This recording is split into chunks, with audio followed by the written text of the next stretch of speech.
Panorama group, जो सोचता है वो करता है। आपके अपने सपनों का आशियाना। नमस्कार, आप देख रहे हैं सिटी पोस्ट और मैं हूं अभिषेक मिश्रा। देखिए, 2024 लोकसभा चुनाव समाप्त हुआ है और लोकसभा चुनाव समाप्त होने के बाद अब सत्ता का सेमीफाइनल होना है। 2025 में बिहार में विधानसभा के चुनाव होने हैं, लेकिन बिहार के विधानसभा चुनाव से पहले बिहार में एक उपचुनाव होना है। एक उपचुनाव हो चुका है, रुपौली की सीट पर उपचुनाव हुआ। न एनडीए न इंडिया, किसी के हाथ ये सीट नहीं गई, निर्दलीय शंकर सिंह ने चुनाव जीत लिया। लेकिन बिहार में विधानसभा की 4 सीटों पर उपचुनाव होना है। रामगढ़, बेलागंज, इमामगंज और तरारी, इन 4 सीटों के विधायक सांसद बन गए। तो जाहिर है, विधायक अगर संसद में चले गए और उन्होंने विधानसभा की सदस्यता से इस्तीफा दिया है तो उपचुनाव तो होना ही है।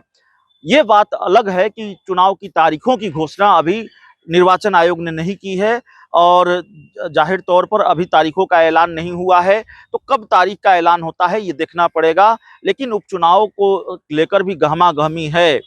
और आज बिहार में होने वाले विधानसभा उपचुनाव को लेकर हम बात इसलिए कर रहे हैं कि बिहार विधानसभा उपचुनाव से पहले आरजेडी को बड़ी टेंशन दे दी है। एक पूर्व सांसद ने आरजेडी की चिंताएं बढ़ा दी हैं, एक पूर्व सांसद ने, और एनडीए को एक नया दोस्त मिल गया है, एनडीए को एक नया साथी मिल गया है, जिन्होंने ऐलान किया है कि हम मदद करेंगे, एनडीए की बिना शर्त मदद करेंगे। पूर्व सांसद डॉक्टर अरुण कुमार ने ये ऐलान किया है। खबर हमने आपको, उनका बयान हमने आपको सुबह ही दिखाया है।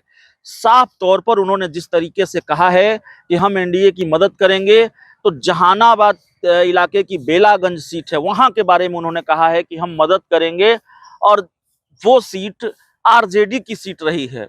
आरजेडी के जो मौजूदा वक्त में सांसद हैं जहानाबाद के, सुरेंद्र यादव बेलागंज से विधायक रहे हैं। तो आरजेडी का, जिसको गढ़ कर सकते हैं, आरजेडी की जो सिटिंग सीट है विधानसभा की, वो सीट आरजेडी के हाथ से छिटक सकती है अगर अरुण कुमार ने एनडीए का साथ दिया। उस इलाके में बड़ा प्रभाव है जाहिर तौर पर।